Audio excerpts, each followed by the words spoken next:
Welcome to Debt Weapon. Today, we're investigating a hidden system. We're going to explore the dark financial reality behind the Catholic Church's highly calculated machinery of supernatural gatekeeping. This is an explainer of the Vatican's true power structure, and we're moving right past the public narrative to uncover the cold, hard operations running beneath the surface. So, do you believe in miracles? Well, according to the Pope, you're probably an idiot. It's a pretty jarring stance, I know, but the Vatican heavily scrutinizes claims of the supernatural. For them, crying miracle over sheer luck or some sudden stroke of good fortune is just a very bad look. They absolutely do not want blind optimism. Part 1. The Bureaucracy of Belief. The assumption out there is that religion demands absolute, unquestioning faith. But the reality? It's the exact opposite. They demand proof.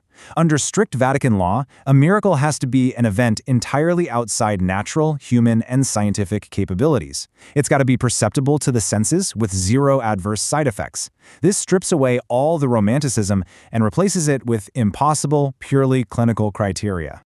To an everyday civilian, catching the bus just in time or maybe getting an unexpected promotion, well, that feels like divine intervention. To the Vatican, that means absolutely nothing. The Church demands cold, hard, medically verified evidence. Part 2. The Miracle Machine. You see, these verified miracles act as a sort of corporate currency used to mint new saints. To actually reach canonization, a figure requires 2 certified post-death miracles. And behind this entire machine is a highly secretive division, the Dicastery for the Causes of Saints, or the DCS. They operate official inquiries, legally known as a cause. And the bureaucratic structure here is staggering. We're talking endless files that can legally remain open forever, a permanent staff hoarding data. But here's the catch. They don't do the science themselves. They outsource it. It creates a perfectly engineered illusion of objectivity. Part 3. The Skeptical Medical Board. The process takes a bizarre turn right here.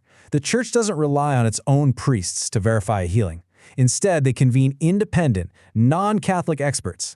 These experts analyze all experimental treatments and medical histories.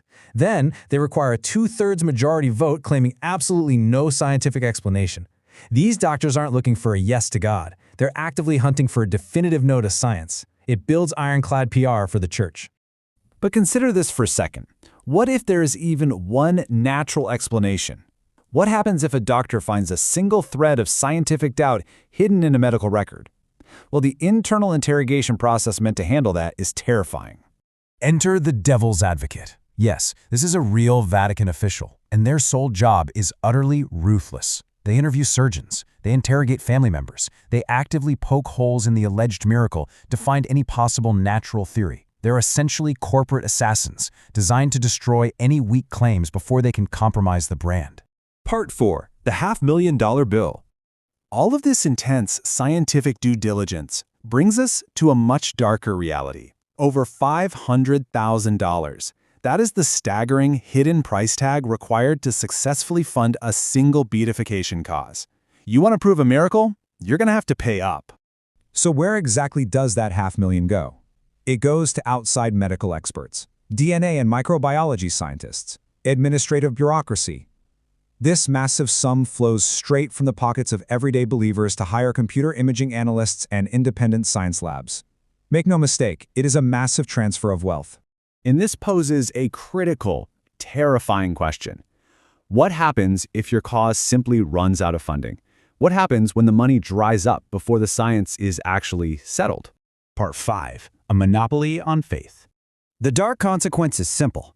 If you lack the funds, your cause doesn't get special grace. It simply rots in a DCS file cabinet forever. Only the well-funded can afford the scientific due diligence required to mint a saint. This creates a ruthless pay-to-play corporate monopoly. Divine intervention is no longer an unpredictable act of the supernatural. It's an industry dictated entirely by capital. The Vatican has successfully corporatized the supernatural. Faith is now a regulated, deeply expensive industry. By acting as the sole, highly capitalized gatekeepers of divine intervention, they maintain ultimate control, keeping their followers as docile cogs in a highly profitable brand machine. So, are you focused on bureaucratic illusions or the assets that actually work in the real world? The systems of power are rarely what they seem on the surface. Reject the bureaucratic pillars. Focus on the real-world systems of leverage and capital. Stay dangerous.